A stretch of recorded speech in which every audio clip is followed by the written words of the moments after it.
students, in the last class we studied the meaning of types of relations: empty relations, universal relations, reflexive relation, symmetric relation, transitive relation and equivalence relation. After knowing their meaning, we also solved few problems over that. Today we shall discuss few more problems related to relations. Here is an example. Show that the relation R defined in the set A of all triangles as R equals T1, T2. T1 is similar to T2 is equivalence relation. Consider three right angle triangles, T1 with sides 3, 4, 5, T2 with sides 5, 10, 13 and T3 with sides 6, 8, 10. Which triangle among T1, T2 and T3 are related? Here first we need to show that the relation is an equivalence relation. To show that R is an equivalence relation, we need to examine whether it is reflexive, symmetric and transitive. If it is reflexive, symmetric and transitive, then clearly that R is an equivalence relation. So now how to examine the reflexivity? We shall recapitulate the definition of reflexive. A relation is said to be reflexive if for all x belongs to any non-empty set A, then ordered pair x comma x belongs to A, x comma x belongs to R. So now if it satisfies the conditions of reflexivity, symmetric and transitive, then clearly we will say that R is equivalence relation. Now they have given the set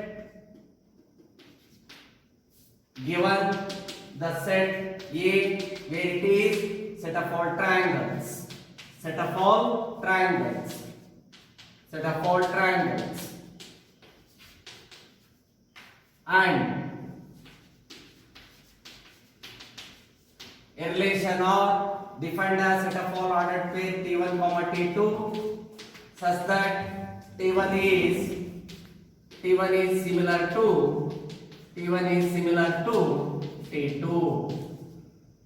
Now we shall check up one by one. Reflexivity.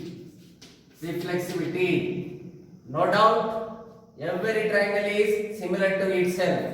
Then we can say that the given relation R is reflexive relation. See, let consider T1 T1 which belongs to R. T1 T2 belongs to R. Now consider T1 T1 ordered pair T1 T1 belongs to R. So clearly every triangle is similar to itself. Here T1 is considered from where? From the given set A. For all T1 belongs to A. So when T1 ordered by T1 belongs to R, it satisfying the conditions of reflexive. Therefore R is reflexive. Or else we can also rewrite that as here R is reflexive because T1 belongs to R, for all T1 belongs to A. Since every triangle is similar to itself. Now we shall examine symmetric relation. Let T1 ordered pair T1 T2 belongs to R, for all T1 T2 belongs to A, which implies T1 is similar to T2. T1 is similar to T2. So clearly T2 is also similar to T1.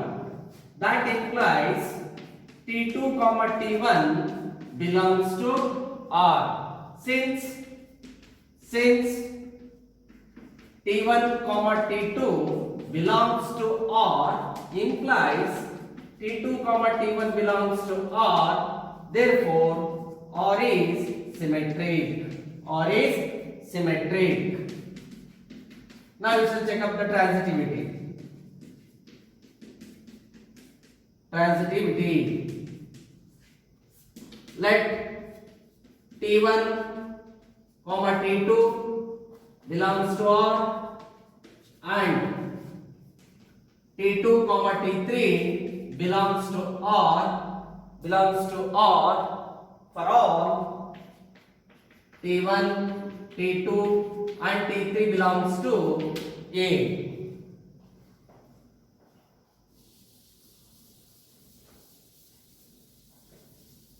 So now T1, T2 belongs to R means that is T1 is similar to T2 and T2 is similar to T3. These two implies what? T1 is similar to T3 and that implies ordered pair T1 comma T3 belongs to R.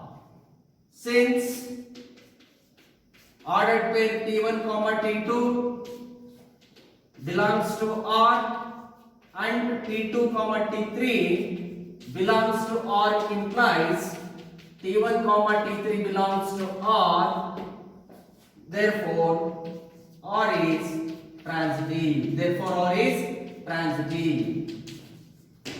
Thus, R is in an equivalence relation. Or we will say, since R is reflexive, symmetric and transitive, hence it is an equivalence relation. In addition to that, there is one more question. They have given the three right angle triangles with sides T1, 3, 4, 5, T2 with sides 5, 12, 13 and T3 with sides 6, 8, 10. Which triangle among T1, T2 and T3 are related? Look at the sides of the triangles T1, T2 and T3. Then correlate them. Here, where the sides of the T1, 3, 4, 5 is proportional to the sides of the triangle T3, where the sides of the triangle T3 are 6, 8, 10. So now you take the sides of T1, where sides of T1 are sides of T1. Consider T1 with sides 3, 4, 5, 3, 4, 5 and T3 with sides 6, 8, 10. Here sides of T1 and T3 are proportional.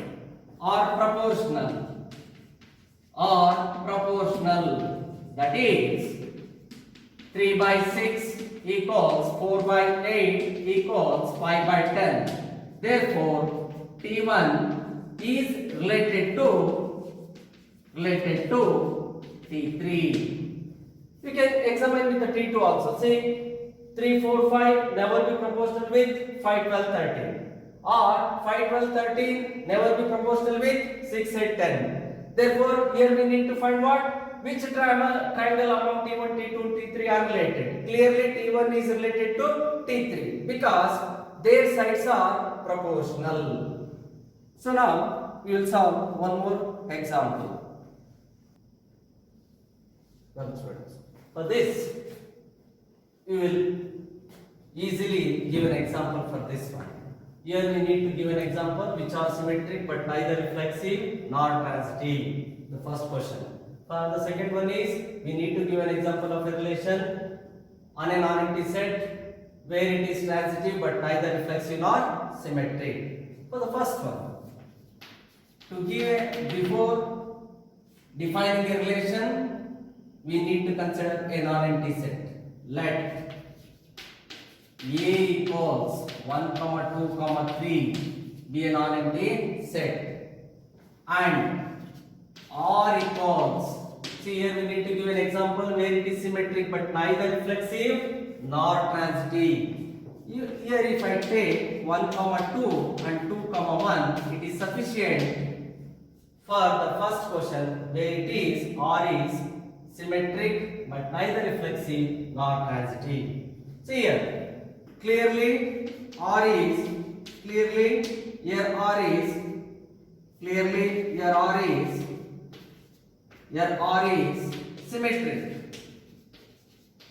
symmetric,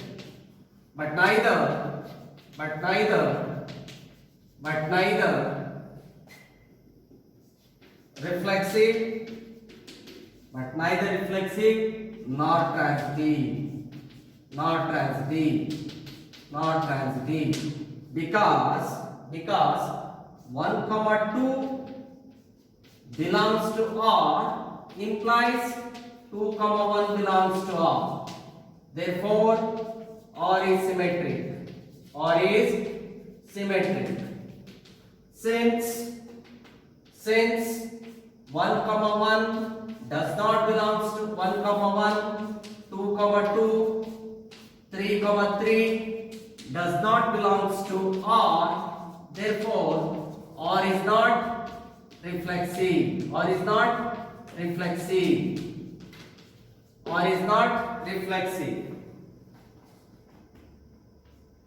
Since 1, 2 belongs to R and 2, 1 belongs to R, does not implies 1, 1 belongs to R.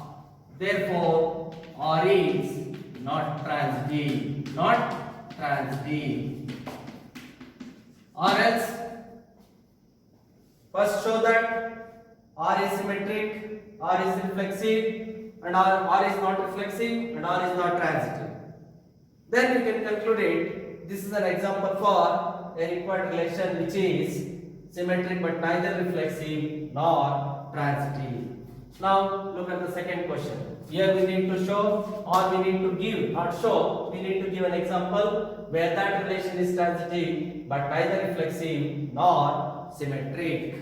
Now consider a non-empty set A. Let A equals 1, 2, 3 and R equals 1, 2, 3, 1, 3. We have taken a relation, or we have defined a relation R on A such that the elements of R are 1, 2, 3, 1, 3. See here, R is not reflexive. Because 1, 1, 2, and 3, 3 does not belongs to R. At least one of the element is not there. It is sufficient to say it is not reflexive. Not necessary to release at all. But like this also, if you write, no problem or nothing is wrong there. Okay. Now R is not symmetric. Here R is not symmetric because 1, 2 belongs to R does not imply 2, 1 belongs to R. R is transitive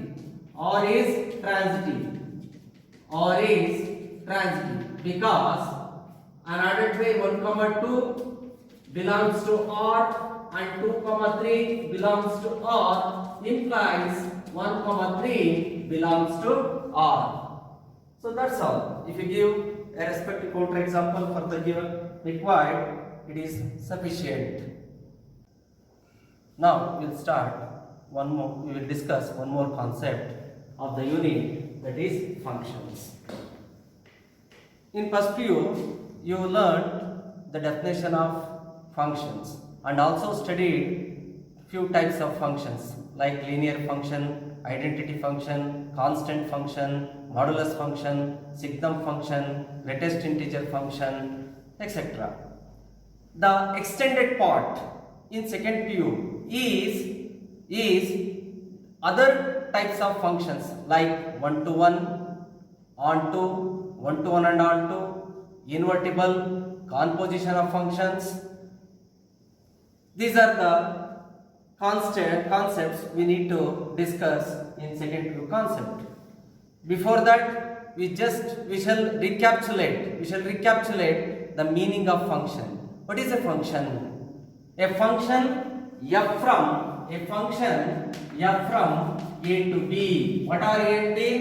Where A and B are the two non-empty sets. Now we are defining a function f from A to B. A to B is a rule by which every element of A is assigned to some element of B. Then we will say f is a function. What is a function? A function f from A to B is a rule by which every element of A is assigned to A some element of B. Now look at the diagram here. In the first example, Argand diagram, clearly that f is a function because every element of A is assigned to some element of B. Look at the example 2 and 3.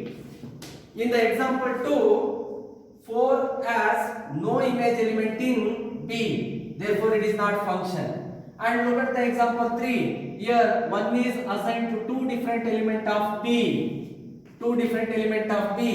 therefore it is not a function. To say f is a function, it has to satisfy two conditions. Number 1, every element of A should have image element in B, and the second condition is no two distinct element of B be the image element of same element of A. If that satisfies that condition, if f satisfies that condition, then it is a function. You have studied these things in first PU. So now we shall discuss types of functions, extended concepts of first PUC. They are one-to-one function, onto function,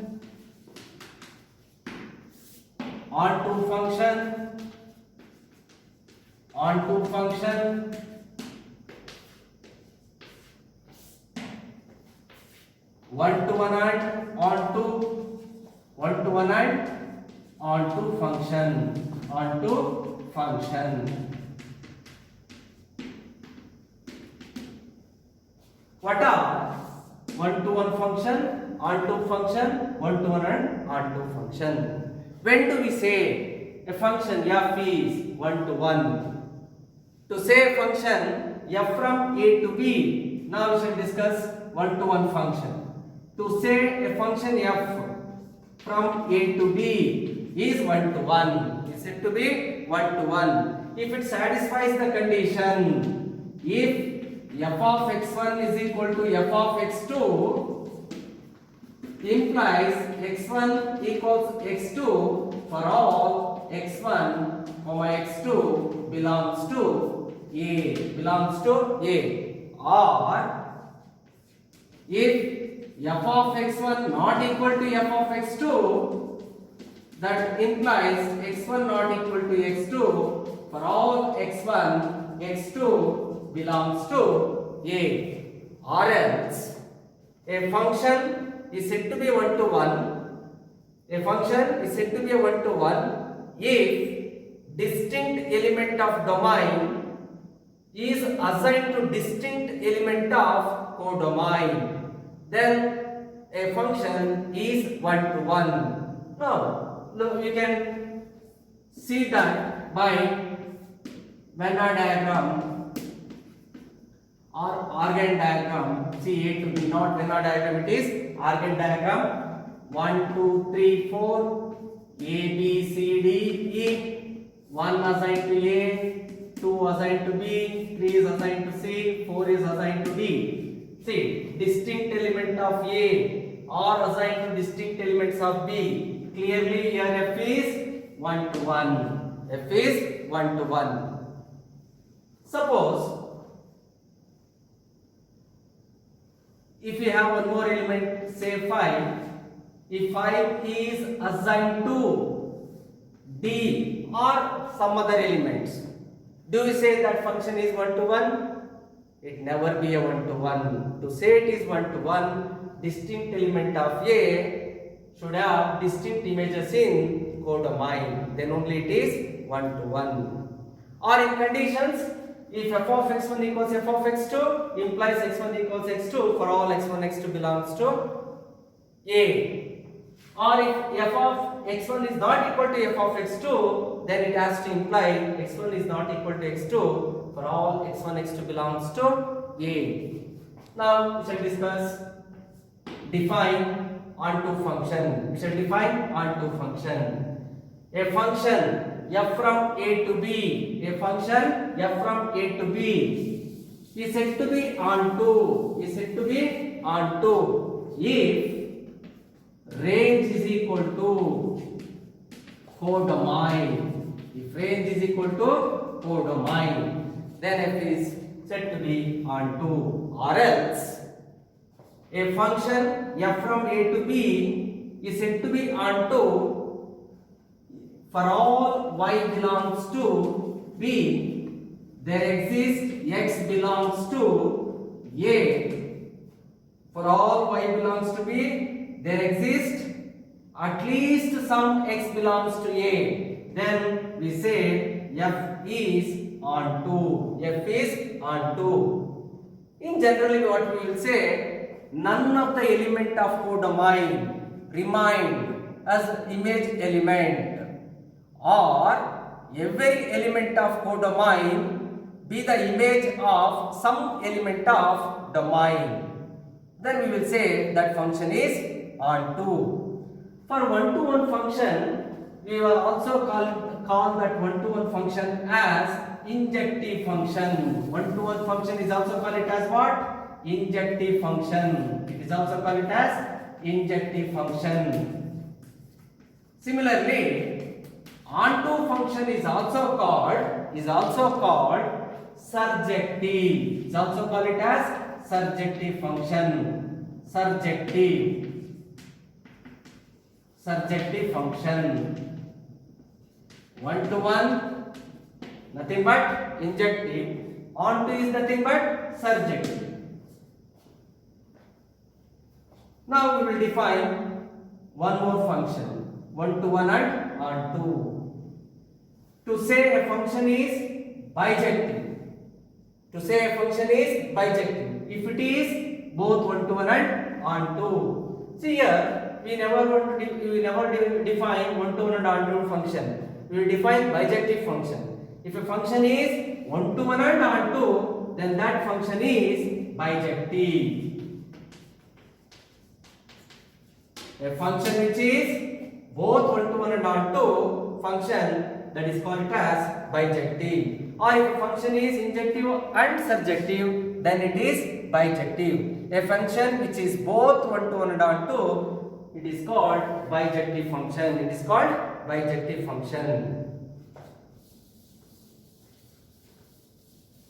Now by making use of these definitions, we will solve some related problems on one-to-one, onto and bijective. Okay. Now we will solve problems based on injectivity and surjectivity. Here, check the injectivity and surjectivity of the following function. F is a function from n to n given by f of x equals x square. Now we shall discuss the injectivity and surjectivity of the first one.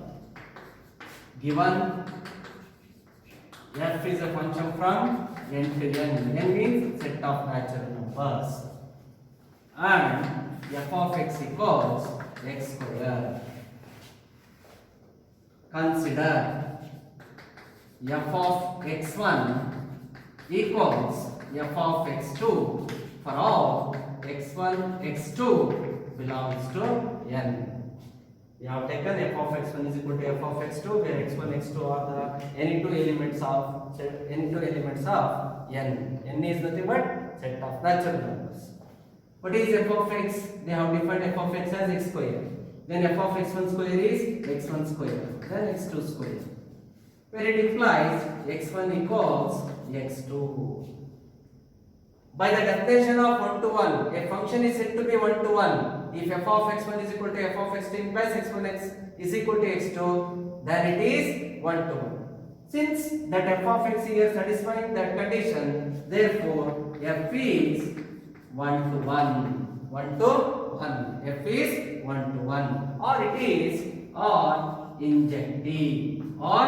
injective. Injective. Now we shall check out the surjectivity of the function. Now let y equals f of x, then y equals x square implies x equals root y, which does not belongs to n. For all x belongs to n. For all x belongs to n. Therefore, f is not onto or surjective.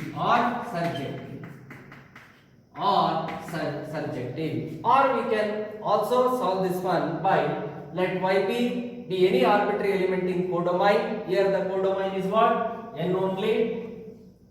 For any y belongs to n, there does not exist any x belongs to n. Therefore, it is not onto. Or else, since 2 has no pre-image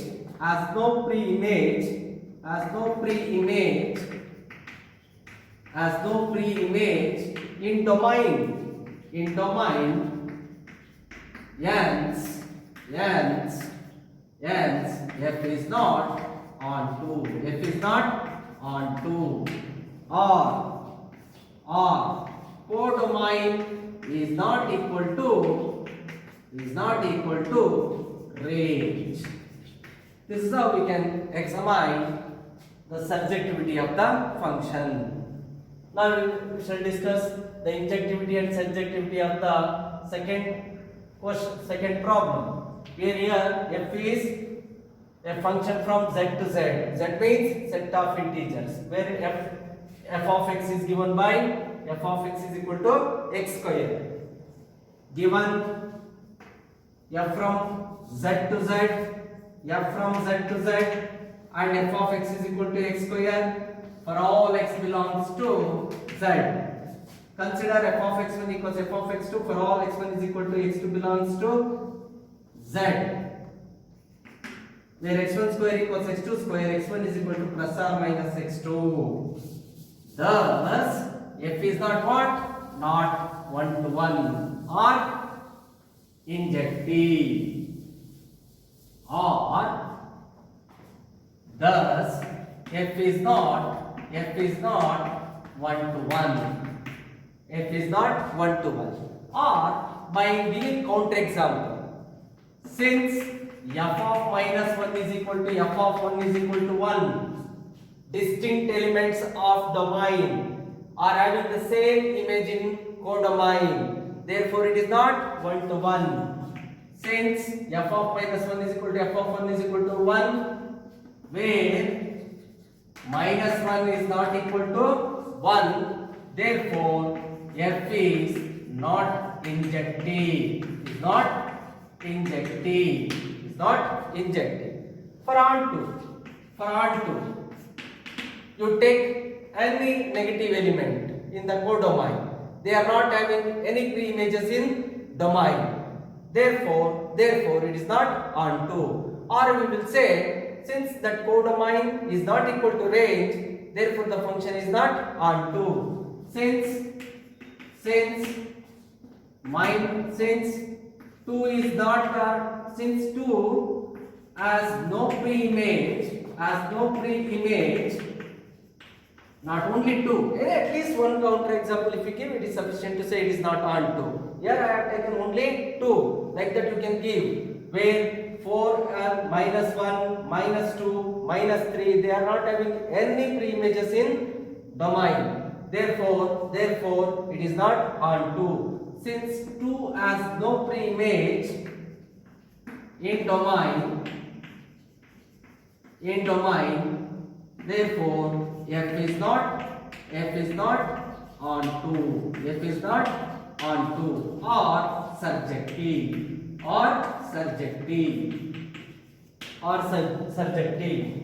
In the third question, where f is defined from R to R means set of real numbers, where f of x is defined as x square. So now for that, in place of z, replace it by what? R. And f of x is defined as x square for all x belongs to what? R. Now to examine the one-to-one, take the condition of one-to-one. For all f, consider f of x1 is equal to f of x2 for all x1, x2 belongs to R, where x1 square is equal to x2 square, where x1 is equal to plus or minus x2. Therefore, f is not 1 to 1. Similarly, here also if you take f of minus 1 is equal to f of 1, where it is 1, but minus 1 is not equal to 1, where minus 1 is not equal to 1, therefore f is not injective. Similarly, to examine whether the function is surjective or not onto, you just give an example where at least one of the element of codomain is not having any preimages in domain. Here I have taken an element 2 from codomain which has no preimages in. Now you take 2 as no preimage in domain. Therefore f is not onto or surjective. Look at the fourth example. Here f is defined from n to n, given by f of x is equal to what? X cube. F from n to n, where f of x is defined as x cube for all x belongs to n. F of, now to examine the one-to-one, take the condition, consider f of x1 is equal to f of x2 for all x1, x2 belongs to n. x1 square is equal to x2 square, where here not square, it is x1 cube is equal to x2 cube, implies x1 is equal to x2. Therefore, thus f is 1 to 1. F is 1 to 1 or injective. Now to examine the subjectivity of the function. If you take 2 or 3 or 4 or any element from the codomain, few elements from the codomain, where they are not having any preimages in domain, hence it is not surjective. Here I have taken only an element 2 where it has no preimages in domain. Therefore, f is not onto or surjective. If we show at least one of the element is not having any preimages in domain, it is sufficient to say that function is not onto. Say for 1 to 1, we need to examine distinct elements of domain are having a distinct images in codomain. For onto, at least one of the element of codomain is not having any preimages in domain, it is sufficient to say that function is not onto. Now, look at the example 5, where f is defined from z to z, given by f of x is equal to x cube. Now we shall examine whether this function is 1 to 1 or onto. F is defined from z to z, where f of x is x cube for all x belongs to set of integers. Consider f of x1 is equal to f of x2 for all x1 is equal to x2 belongs to z. x1 cube is equal to x2 cube, and it implies x1 is equal to x2. Thus, f is 1 to 1. F is 1 to 1 or injective. Since 2 has no preimages in domain, we will say that function is not onto or surjective. Related to this 1 to 1, onto or bijective, we will solve more problems regarding these concepts in next class.